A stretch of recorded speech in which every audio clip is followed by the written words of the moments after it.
Very exciting. We're about to go and have a look at some new found fossils that they think may be one of the missing links to early man. So it's a pretty exciting moment for me. This is one of my highlights of the trip.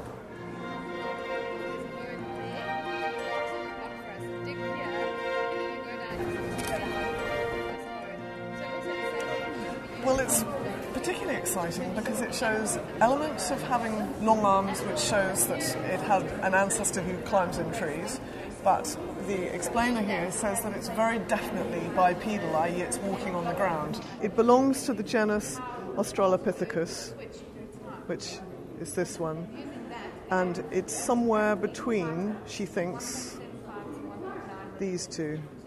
And it may be that it's ancestral to us. But then I'm going to ask her where this one fits in. It really means that this whole section of our human history probably has to be rewritten and rethought about, which is the excitement of finding new fossils. If it's a descendant of Africanus, okay, and ancestral to Augusta, where does Homo habilis fit in?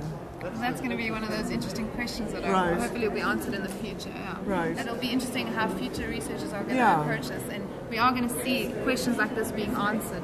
What makes it more like Augusta and less like habilis? We know that it's not of the primitive features we're seeing in the skull, the craniodental, and the upper body.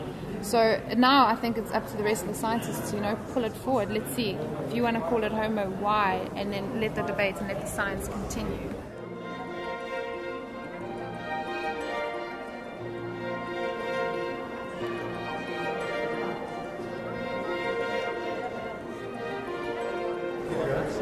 Yeah, I looked in his eyes, but I have to say I did slightly wonder how he died.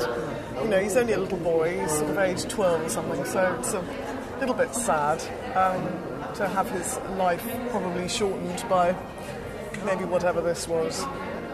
It's a nice story. A little boy found a fossil of a little boy.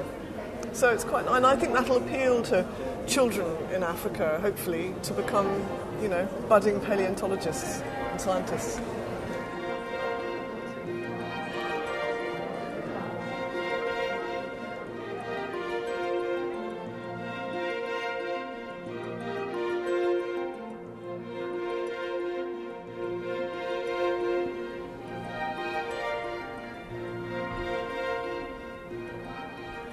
Not completely clear, as we know, and probably never will be completely clear because, having fossils in the ground is a somewhat stochastic event, if you like. Not every animal that has ever existed will be fossilized, so you never expect to see a perfect fossil record.